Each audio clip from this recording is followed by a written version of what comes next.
Hi, and welcome to the Linnie Lady.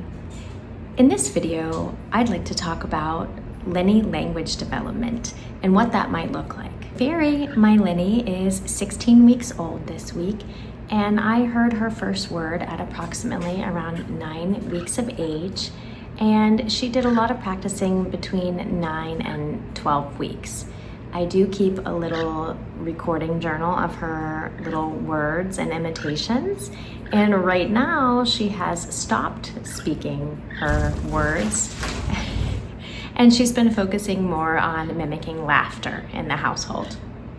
A lot of comments where people say that they don't think that female Linnies can talk, and it is not a sexually dimorphic skill.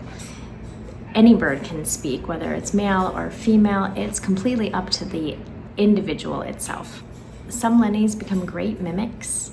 Some can learn little whistling tunes, and some develop a nice vocabulary. Some birds, like my parrotlet Jewel, will never develop any of the human vocabulary, and that's okay because she is quite communicative with her body language and her other sounds, and I know exactly the things that she wants and needs or even requests at this point.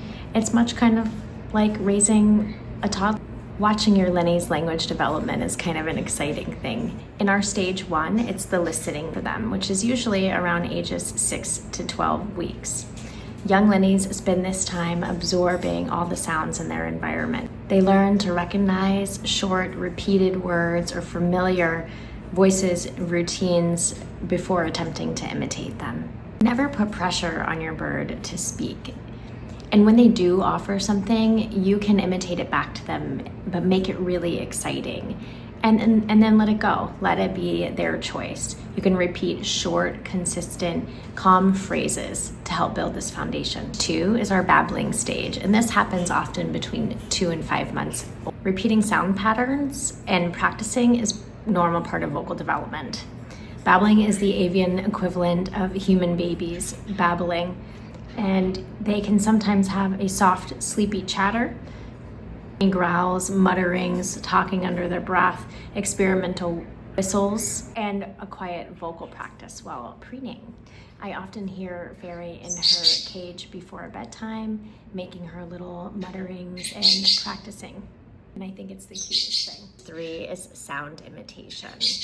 Many Linnies learn to imitate sounds before they imitate words. So common examples include laughter, kisses like mwah, or the noise, whistles, coughing, microwave beeps, phone notifications, and other households. In stage 4, it's the first words.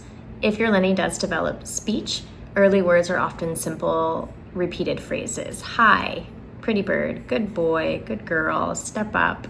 Many begin by whispering noises before saying them clearly, and you can help this by developing a speaking routine to your bird. When you uncover them in the morning, say good morning. Before bedtime, tell them it's bedtime, or good night if you'd like them to learn that, and just kind of narrate your day with them as they're out with you. And that leads into the next stage, which is stage 5, which is context learning. With experience, parrots begin using sound in context for greetings, bedtime, food, calling to family members. This represents intentional communication rather than just simple mimicry. Some factors that encourage communication are early socialization, a calm home environment, that daily one-on-one interaction, short repeated phrases, positive reinforcement, and adequate sleep. Please ensure that your bird is getting 10 to 12 hours of sleep. Did you know that parrots don't have vocal cords? They have a specialized organ called a syrinx, and this allows them to produce different sounds of different pitches. And some birds can even produce 2 sounds simultaneously. So I would like to reassure you, there isn't a required age for first words, and language development isn't linear. Your bird may practice intensely and then out of nowhere stop.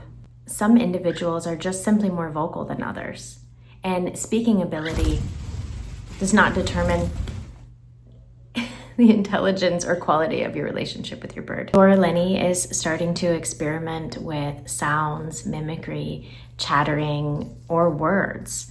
What can we do to encourage that? We'll be talking about that in part 2 of our Linnie Language Development series. Stay tuned for part 2 of the series of Linnie Language Development, and thank you so much for joining us on the Linnie Lady today. Don't forget to hit that subscribe button. We also have an Instagram where I post little daily videos of my birds. Forward to seeing you next week on the Linnie Lady.